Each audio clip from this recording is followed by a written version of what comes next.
तो इस एपिसोड की शुरुआत वहीं से होती है जहाँ से पिछला एपिसोड खत्म हुआ था। पिछले एपिसोड के एंड में देखा था हमारा चौथा वापस आ जाता है और कहता है यस जो काम मुझे मिला था मैंने वो काम यहाँ पे कर दिया। हमारा बूढ़ा कहता है यानी तू सातवें डिसाइपल से मिला था।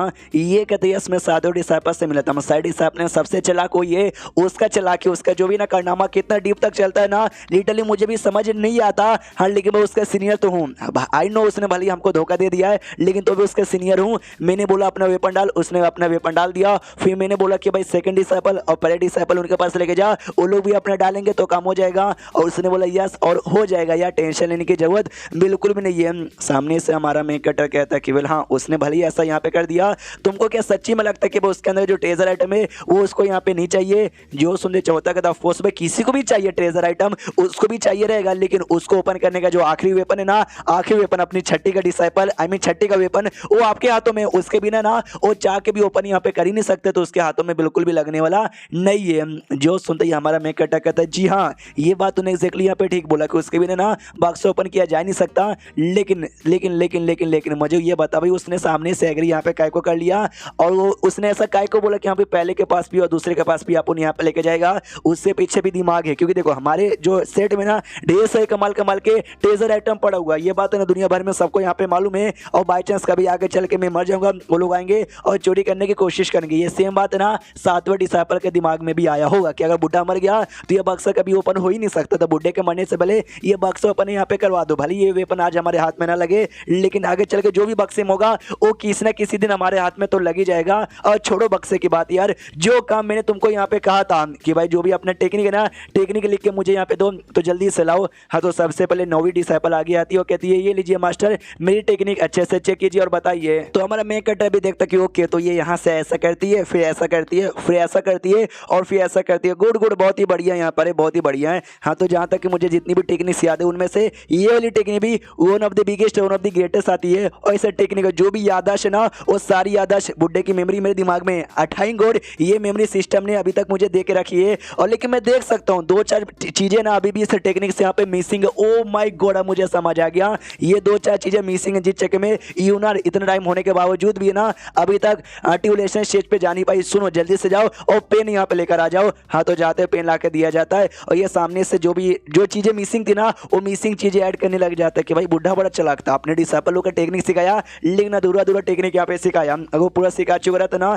ये कब की बहुत ही बड़ी हो जाती है। लेकिन मुझे पूरी टेक्निक याद है, मैं बच्चे कुछ भी यहाँ पे सिखा सकता हूँ। तो जो भी बच्चे कुछ पार्ट यहाँ पे था ना पार्ट यहाँ पे लिख देता और कहता यूनार ये लो भाई जो भी बच्चे कुछ चाहिए था ना मैंने यहाँ पे तुमको लिख के दे दी। और जैसे ये देखती है ना बेचारी की आंखों से आंसू आ जाते हैं। वो कहती है मास्टर थैंक यू यार, आपका एहसान कभी नहीं बोलूंगी, अच्छे से प्रैक्टिस करूंगी और देखना बहुत ही जल्दी ना ट्यूलेशन स्टेज पे चल जाऊंगी। कोने में बैठ के आराम से देखने लग जाती कि अच्छा ऐसा है क्या। ओ माय गॉड मजा आ गया। अपनी पांचों डिसाइपल और तीसरा डिसाइपल भी अपनी अपनी टेक्निक देते क्या भाई ये लीजिए हमारा भी चेक कीजिए। अपना चौथा भी देखता शीट भाई मैं तो अपनी टेक्निक लिखना भूल गया, मैं जाके अभी भी अपनी टेक्निक लिख कर लाता हूँ। इसको दिए पांचवे का यहाँ पे देखने लग जाता है कि वेल ओके ओके इसका भी ठीक है। ओ माय गॉड इसका भी काफी कमाल का यहाँ पर है। लेकिन सेम दिक्कत जो कि उनार के साथ यहाँ पे था कि बुड्ढे ने इसके अंदर से भी काफी सारे जो पार्ट ना काफी सारे पार्ट उसने मिसिंग यहाँ पे कर दिया। ये ऐसा होना चाहिए वो ऐसा होना चाहिए और ये यहाँ से ऐसे होना चाहिए। हाँ तो भी वैसा ऐसा करके उसको लिख भी देता है और बता भी देता कि हाँ भी मैंने इसको यहाँ से ऐसे चेंज किया है और वहाँ से वैसे चेंज किया। देखो मैं ऐसा वैसा कर रहा हूँ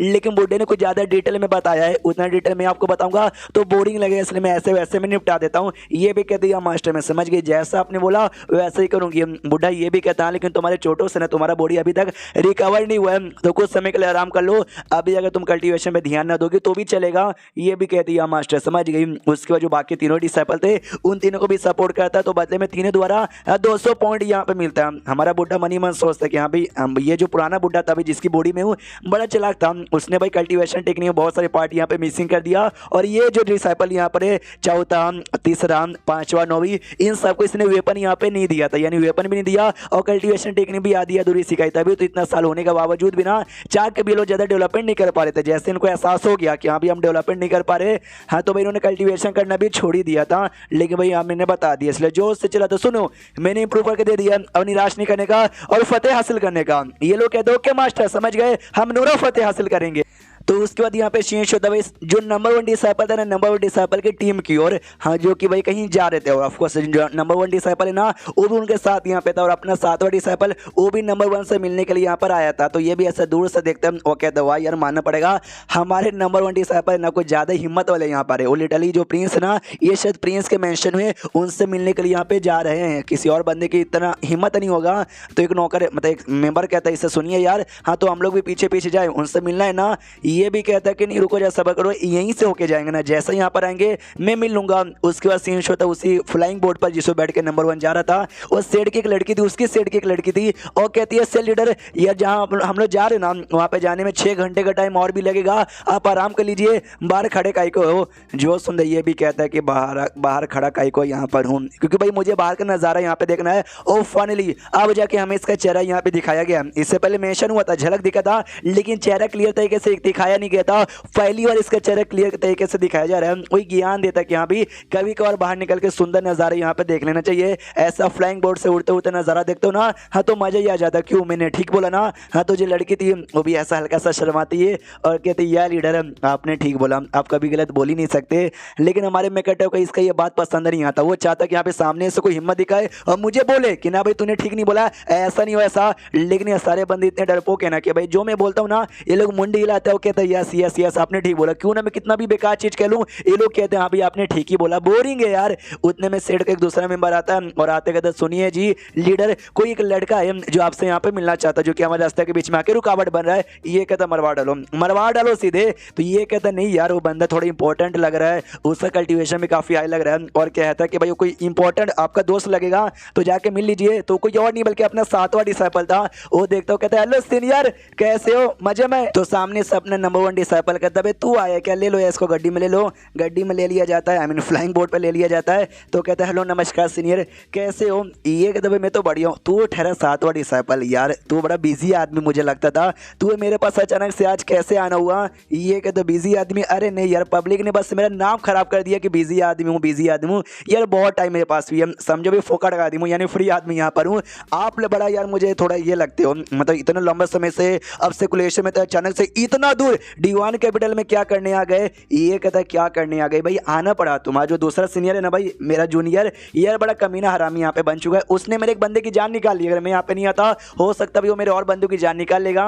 तो 7वां भी कहता आपके बंदे की अच्छा चेन वेन की जान यहाँ पे निकाली, इस बात का आपको बुरा लग रहा है क्या? शांत हो जाइए। वो चेन वेन धोखेबाज यहाँ पे था, वो ऐसा ऊपर से दिखाता है कि आपका सपोर्टर है, आपको सपोर्ट करता है, लेकिन अंदर ही अंदर ये जो यून सेट और टीएन सेट था ना, वो टीएन सेट और यून सेट के साथ यहाँ पे मिला हुआ था, यानी उसको मार के आपका एक गद्दार उसने कम कर दिया। उसने कोई बुरा काम नहीं किया सेकंड डिसाइपल ने। जो सुनते नंबर 1 डिसाइपल कहता है तुझे क्या लगता है मुझे ये बात नहीं मालूम थी? अब ये बात मुझे मालूम थी कि यून सेट और टीएन सेट के साथ यहाँ पे मिला, मेरे ऊपर है ना जासूसी का काम कर रहा है। मैं भी तो यही करवाना चाहता था ताकि उसके द्वारा ना मुझे यून सेट और टीएन सेट द्वारा कुछ ना कुछ यहाँ पे मिले। साला भाई इसके लिए मैंने उसको जिंदा यहाँ पे छोड़ा था, मैंने मारा नहीं था। लेकिन तुम्हारा दूसरा डिसाइपल बहादुर है, हिम्मत वाला, बहुत ही स्ट्रॉन्ग यहाँ पर है, लेकिन दिमाग नाम की चीज़ नहीं है। उसको इतना भी आइडिया नहीं लगा कि भाई मैंने उसको जानबूझ के जिंदा छोड़ा है। जो सुनते 7वां कहता हाँ ये तो मानना पड़ेगा भाई वो बुद्धू तो है। एंड देन ये चैप्टर यहीं पे खत्म हो जाता है। तो चैप्टर खत्म तो वीडियो भी खत्म। तो मिलते किसी और वीडियो में, जब तक के लिए बाय बाय।